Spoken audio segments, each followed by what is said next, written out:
दोस्तों, कहिड़ा हाल आहिनि? ख़ुशि आहियो? ख़ैरात ठीक ठाक आहियो? मज़े में? ऐं असां वञी रहिया आहियूं साहिब महल जी तव्हांखे विज़िट कराईंदासीं ऐं दिलि चाहियो त तव्हां सां गॾु हाल अहवाल करियूं। साईं असां सां गॾु आहिनि साईं नसरुल्ला जलवार साहिब जूं जेके मोहबतूं आहिनि, मौला तव्हांखे ख़ुशि रखे, आबाद रखे। साईं जा फर्ज़ंद असां सां गॾु आहिनि साथ में। हीअ असांजो जेको सफ़र हली रहियो आहे, तव्हां ॾिसी सघो था त असां वञी रहिया आहियूं।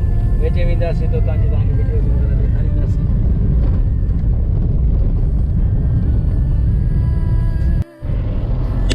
जी दोस्तों, हम पहुंच चुके हैं खडारो शहर और यहाँ पर मीर खुदा बख्श खान टालपुर थे, जिन्होंने अपनी बीवी के नाम पर ताज महल की तरह उसने एक साहिब महल बनाया। तो वो हम आपको जो है वो दिखाते चल रहे हैं जी साहिब महल की तरफ, जो कि मीर खुदा बख्श टालपुर ने बनाया था। मैं पहले आया था लेकिन एक याया खान के साथ, लेकिन अब जो है वो यहाँ से मैं ख्याल में गया है ना, ये बोर्ड लगा इतना रास्ता, तो यहाँ से जो है वो हम अभी आ जाएंगे अंदर। गोट गांव का नाम भी उसके नाम पर है, गोट मीर हाजी खुदा बख्श खान टालपुर, नवाब अबू बकर खान टालपुर इसके जो है वो पोते हैं। ये आप देख सकते हैं कि हम महल की तरफ जा रहे हैं। जैसे कि सूरज नीचे है, लेकिन है कि हम आपको जो है वो ये साहिब महल जो है वो दिखाने के लिए लेकर जा रहे हैं। तो चलें जी, आप हमारे साथ। एक शाहकार इमारत, एक यादगार जो अपनी बीवी के, ये देखें आप इस तरफ। अभी हम चलेंगे करीब तो आपको दिखाएंगे। तो एक शाहकार जो है वो इमारत है, जिसकी एक बहुत बड़ी तारीख़ है।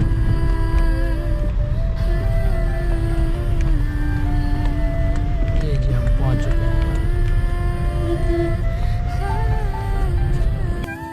अस्सलाम वालेकुम दोस्तों, क्या हाल है? खैरियत से हैं?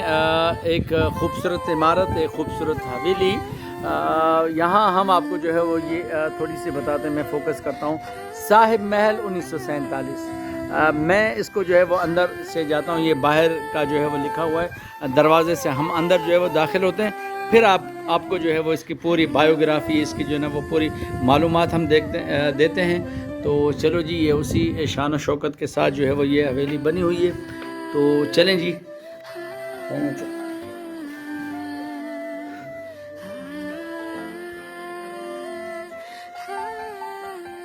ये जी हम साहिब महल के अंदर जो है वो दाखिल हो चुके हैं। ये एक ख़ूबसूरत हवेली, ये यहाँ से जो है वो इसका लुक देखें कितनी खूबसूरत है। और ये आपको जो है वो बताते चले कि मीर हाजी खुदा बख्श खान टालपुर ने इस हवेली को जो है वो बनाया। इसकी एक बहुत बड़ी तारीख़ है।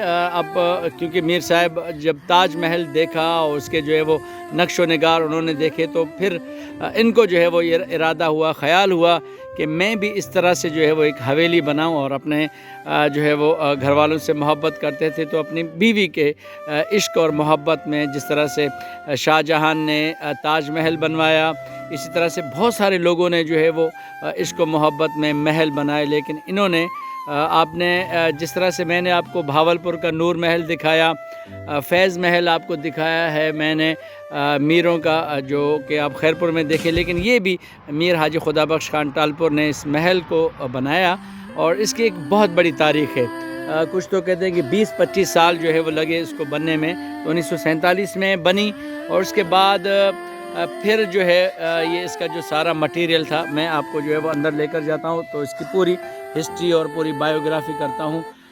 तो चलें जी, मेरे साथ है साईं नसरुल्ला जलवार साहब, जो कि इनकी जो है ना वो ताउन है। कंडो बागों के हवाले से भी हमने मीरों की जो है वो वीडियोस बनाई हैं। स्कूल का बनाया हमने, मोहम्मद सिद्दीक मुसाफिर है उनका भी जो है वो हमने बनाया है। तो साईं जलवार साहब, कैसा लग रहा है? खूबसूरत महल है, ये हमारे लाड़ की तारीख़ है। मीर खुदा बख्श खान टालपुर ने ये बड़ा काम किया है कि हमारे लिए एक महल बनाया अपने घर वालों के लिए। दीवानगी न किसी के बस में होती है और ना किसी को बस में रहने देती है।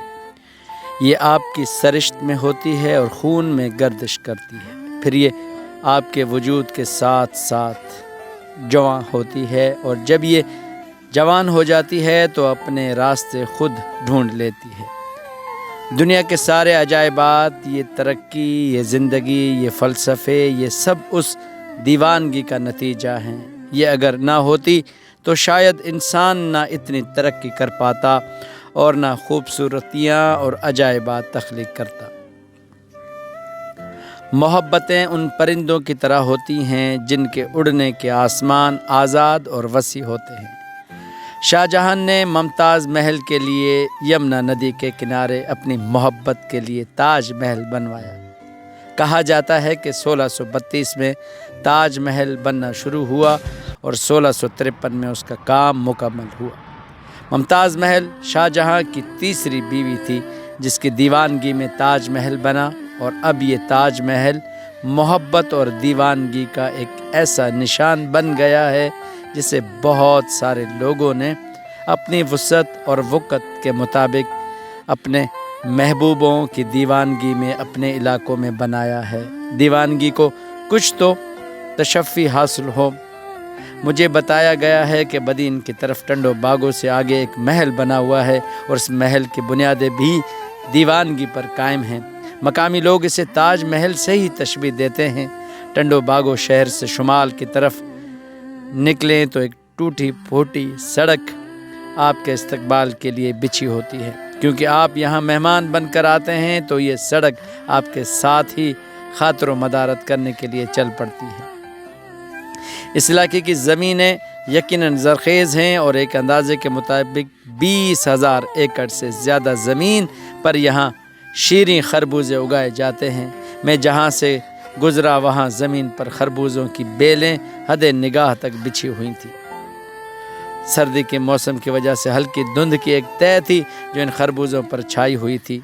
ऐसा महसूस होता जैसे एक तहफ़्फ़ुज़ की चादर थी जो इन फसलों की हिफाजत के लिए दूर दूर तक तान दी गई थी। फितरत अपने काम को बेहतर जानती है। हमारे साथ टूटी फूटी सड़क चलती जा रही थी। टंडो बागों से ये महल 14 किलोमीटर दूर शुमाल की तरफ है। आप जब 10 किलोमीटर तय कर लेते हैं तो आपको महल के गुंबद नज़र आने लगते हैं। फिर आप जब महल के करीब पहुंचते हैं तो हैरान रह जाते हैं कि वो सड़क जिस पर हम सफ़र करके यहाँ पहुँचे थे वो हद निगाह तक चली जाती है। और किसी ने पूछने पर बताया कि अगर इस सड़क पर चले जाएं तो दुनिया के दूसरे किनारे तक पहुँच जाएंगे, क्योंकि रास्ते एक दूसरे का साथ कभी नहीं छोड़ते। मुझे क्योंकि इस वक्त दुनिया के दूसरे किनारे तक नहीं जाना था, इसलिए मैंने सड़क को छोड़ दिया और सड़क के मगरिब की तरफ देखा, जहाँ पर साहिब महल की सूरत में दीवानगी की एक खूबसूरत यादगार खड़ी थी और साथ में एक गहरी खामोशी, वीरानी और खस्तगी थी जो इस महल की दीवारों में बसती थी। इस शानदार महल को बनाने वाले मीर हाजी खुदा बख्श तालपुर ने यह महल साहिब खातून की मोहब्बत में तामीर करवाया और नाम भी उन्हीं खातून के नाम से साहिब महल रखा। कहते हैं कि जब इस खातून का सहर अपनी उड़ान की आखिरी हद तक पहुंचा तो मीर साहिब जो अपने ज़माने के माने हुए ज़मींदार थे, उन्होंने साहिब खातून के लिए महल बनाने का पक्का तहैया कर लिया। इस ख़याल को अमली जामा पहनाने के लिए उन्होंने आगरा का सफ़र किया और ताज महल को देखकर वो वापस लौटे तो उस ज़माने के हैदराबाद के मशहूर माहिर तामीरात फैज़ महल सलावट से इस महल का नक्शा तैयार करवाया और उनकी निगरानी में 1940 में इस महल का तामीराती काम शुरू हुआ। ये वो ज़माना था जब नक्ल व हमल के लिए ट्रेन और पानी के जहाज़ इस्तेमाल होते थे। 1843 के बाद छोटी बादबानी कश्तियाँ और काफ़िले एक दूसरे से 1843 के बाद छोटी बादबानी कश्तियाँ और काफ़िले एक से दूसरी जगह रसद का काम करते। 1854 के बाद भाप पर पानी के जहाज़ चलने लगे जो नक्ल व हमल का नया और इंतहाई आसान वसीला थे। जनूबी सिंध के लिए हैदराबाद से गोनी फुलेली का बहाव निकलता। इस बहाव पर जो मशहूर घाट थे ان میں ہوسڑی، کھتھڑ، ٹنڈو محمد خان، ماتلی، تلہار اور ٹنڈو باگو اہم گھاٹ ہوا کرتے، جن کی نشانیاں آج بھی ہیں۔ ٹنڈو باگو میں جو مشہور گھاٹ تھا وہ جمالی پڑدو کے نام سے جانا جاتا تھا۔ صاحب محل پر تحقیقی کام کرنے والے محترم عثمان راہوکڑو اپنی کتاب میں تحریر کرتے ہیں کہ اس محل کا تعمیراتی کام کا آغاز 1940 میں ہوا، اس کو مکمل ہونے میں پورے 7 برس لگے۔ اس محل میں استعمال ہونے والا لوہا، ٹیر گارڈر اور فرنیچر برطانیہ سے منگوایا گیا تھا، جبکہ اینٹیں احمد آباد انڈیا سے آئی تھیں۔ دوسرا لکڑی کا سامان برما اور سیمنٹ کراچی سے منگوایا گیا تھا۔ یہ محل جب بن کر تیار ہوا تو اسے روشن کرنے کے لیے جنریٹر کا استعمال کیا گیا۔ یہ سارا سامان 2 طریقوں سے یہاں پہنچا۔ پہلے ریلوے کے ذریعے حیدرآباد سے بدین کے قریب تلہار ریلوے اسٹیشن تک آتا اور وہاں سے بیل گاڑیاں اس سامان کو یہاں تک لے آتی۔ اس زمانے میں پکے راستوں کا اس علاقے میں تصور بھی نہیں تھا۔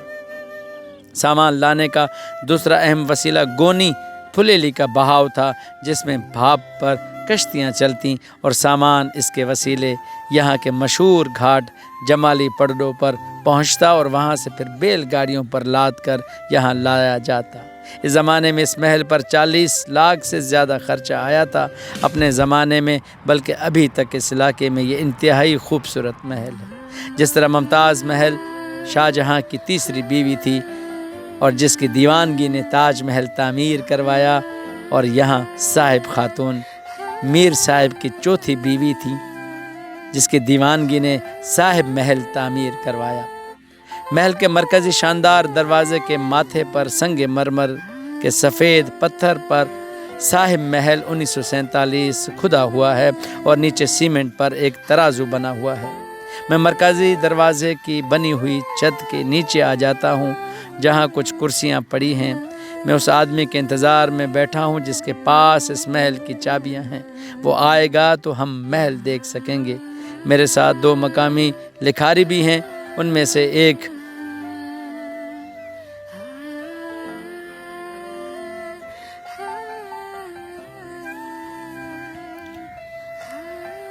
محل دکھانے والا آ گیا اور ہم اس کے پیچھے چل پڑے۔ آپ جیسے محل کے اندر داخل ہوتے ہیں، ایک وسیع آنگن آپ کے استقبال کے لیے منتظر نظر آتا ہے۔ آنگن میں جانے سے پہلے آپ کو مغرب میں بنی ہوئی وہ جگہ اپنی طرف بلاتی ہے جہاں گئے وقتوں میں شام کے پلوں کی جھولی میں بیٹھ کر ان لمحوں کی رنگینی اور سانجھ کے مہکتی خوشبو کو اپنی سانسوں میں محسوس کیا ہوگا۔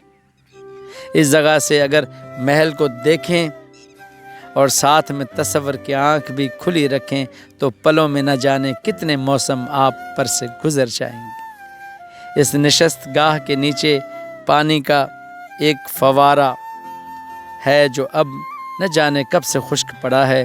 اس خشک پڑے فوارے سے اگر مشرق کی طرف دیکھیں گے تو محل کا وہ حصہ جو زیر زمین بنایا گیا ہے اسے دیکھنے کی تمنا شاید اب تمنا ہی رہے، کیونکہ زیر زمین پانی بھر جانے کی وجہ سے وہ حصہ بند کر دیا گیا ہے۔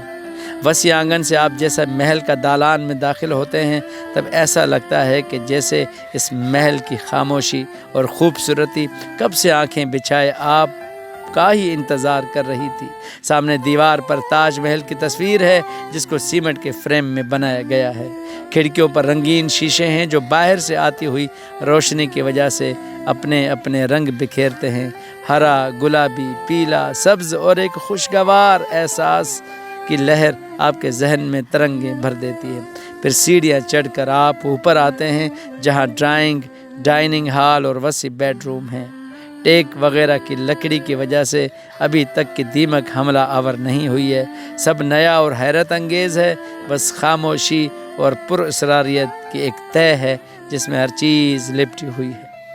1947 میں یہ محل بن کر مکمل ہوا اور اسی برس بٹوارا ہوا۔ اس کے بعد میر صاحب 8 برس تک زندہ رہے اور 1955 میں اس محل میں آنکھیں موند لیں۔ میں نے کھڑکی کھولی تو میرے سامنے محل کا وہ وسیع آنگن پھیلا ہوا تھا جس کے متعلق کہا جاتا ہے کہ میر صاحب اس آنگن میں بیٹھ کر فیصلے کیا کرتے تھے۔ اب اس آنگن میں کوئی فیصلہ نہیں ہوتا، दिन और रात के पहर इस आंगन और छत से बस ऐसे ही खामोश खामोश गुजर जाते हैं। हम एक बार फिर सीढ़ियाँ चढ़ते हैं और महल के छत पर आ जाते हैं। दूर दूर तक ज़मीनें और इक्का दुक्का गांव हैं जो नज़र आते हैं। कहीं कहीं सरसों के खेतों की पीलाहट नज़र आती है।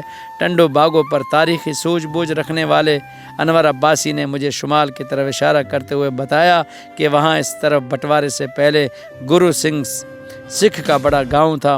मैं हैरान हुआ, 60 से ज़्यादा घर थे। 1887 के स्कूल रिकॉर्ड में मैंने इस गांव के बच्चों के नाम देखे हैं जो तालीम हासिल करते थे।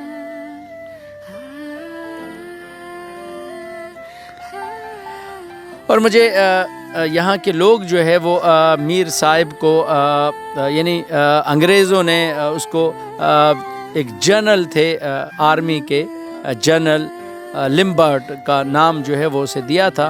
तो फिर जो है वो कुछ लोगों ने कहा है कि इसको अंग्रेज़ों ने लॉन्ग बर्ड कहा, जो बिगड़ कर मिस्टर मीर लाम्भट हो गया।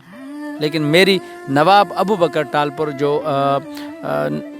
मीर साहिब के जो है वो नवासे हैं, उन्होंने मुझे बताया और उन्होंने मुझे बात की कि मेरी नानी अम्मा ने भी मुझे बताया कि लिम्बर्ट का जो है वो मिस्टर लिम्बर्ट का जो है लक़ब दिया गया, जो बिगड़ कर मीर लाम्भट बन गया।